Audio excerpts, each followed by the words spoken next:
More than 80 years after the tragedy, the wreck of the Titanic lies over 12,000 feet deep in the northern Atlantic. With its submergence, a myth died and was born at the same time. The idea then was that the Titanic was unsinkable. It was making out that that was more wonderful or more infallible than nature or God. 10th of April, 1912. The Titanic stands ready for its maiden voyage out of Southampton Harbor. More than 1,000 passengers embark on the largest ship that had ever been built. They took their places strictly according to class, both millionaires and poor immigrants. For all of them, the destination was the same: New York. In the third class, one could take a ticket for £10, heading for the Promised Land. Those who were able to pay those £10 found their bunks on the Titanic's lowest levels. We were going third class because, for one reason, my father had spent most of his money on buying this house in Kansas, and also because he wanted to open a tobacconist's shop. The commander of the Titanic, Captain Smith, was an experienced seaman with a solid reputation. Exactly at noon, the Titanic, the colossus they believed was unsinkable, left the harbor. For Smith, this was the crowning moment of a long career. He intended this to be the voyage with which he sailed into a well-deserved retirement. Even in the third class, life on deck was a taste of unaccustomed luxury, the world of first-class passengers. It was just the luxury that any first-class passenger expected. It was there.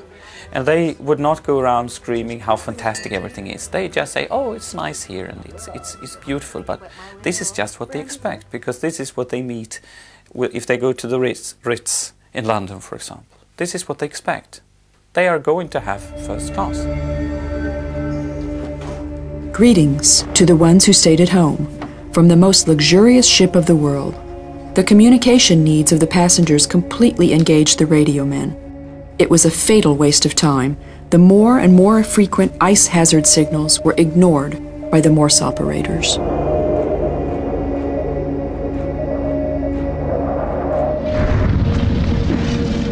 The engines of the ocean liner ran at full steam. 15th of April 1912, shortly before midnight, about 1,500 feet in front of the ship, the lookout noticed the outlines of an iceberg.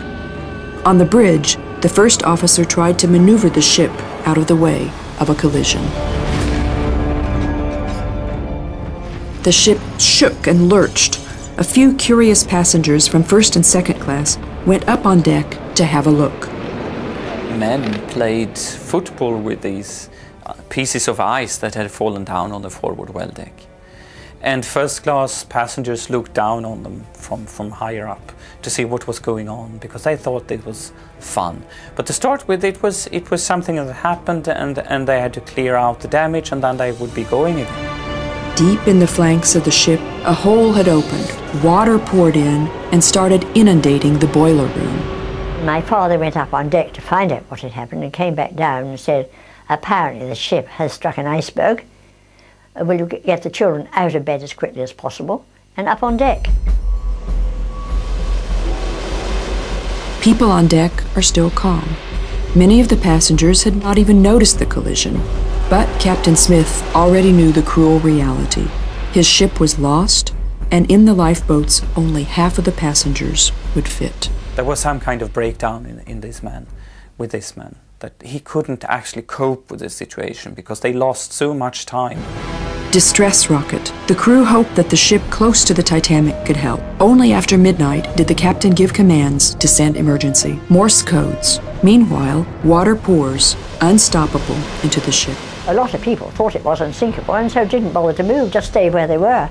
But my father must have had a different idea. But he got us immediately out of bed and on deck. So he was either, he had forethought, or had a premonition or something that something really was bad happening. The passengers were unwilling to get into the lifeboats. First the ladies, then the children, and at last men. Even here, the rules of a class-bound society were binding. Probably it was the first class and second class ones first, and my father didn't ever manage it. He didn't manage to escape, to survive. Under the deck, panic broke out in the third class. Terrified passengers tried to reach the deck. Members of the ship's crew held them back. I think it's absolutely dreadful because you didn't have loads of money, that you weren't as important as the others were, with money, the millionaires. But some millionaires stayed on board. For example, Isidor Strauss did not want to take the place from a woman or child. His wife Ida stayed with him and died. John Jacob Astor got a place for his pregnant wife in one of the boats, but he stayed. Benjamin Guggenheim wanted to die as a gentleman. He went back to his cabin with a bottle of champagne. There were so many women and children left on the Titanic because suddenly they were like ants coming up on the boat deck, and they couldn't understand where they had all been. Suddenly the decks were packed with people and there were no lifeboats left.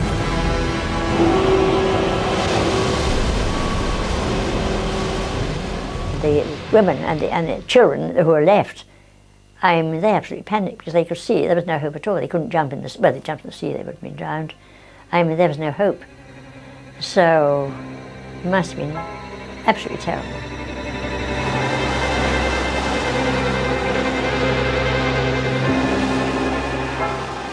They tried to get away from the water as much as possible and climbed higher and higher and higher. But when Titanic broke in two, the stern section started shaking so violently that actually she shook off the people, most of them that were hanging up there. And then they fell down. And to me, it's just an awesome picture. And also again, to think of thinking again of my father being on it when I see it sinking. At 2:20 the waves swallowed what was, until then, the biggest ship in the world. 1,495 people lost their lives, either by freezing or drowning. Dead bodies floated in the water around the lifeboats. 1.5 hours later, another ship picked up the survivors. Full of hope, expecting news, even until death, the class system was decisive. 2/3 of those in first class, half of those in second class, and only just half of those who had bought a third-class ticket survived the catastrophe. What we lost there with the Titanic was the belief that technology is safe. Today, if somebody says it cannot happen, it's very easy to answer Titanic.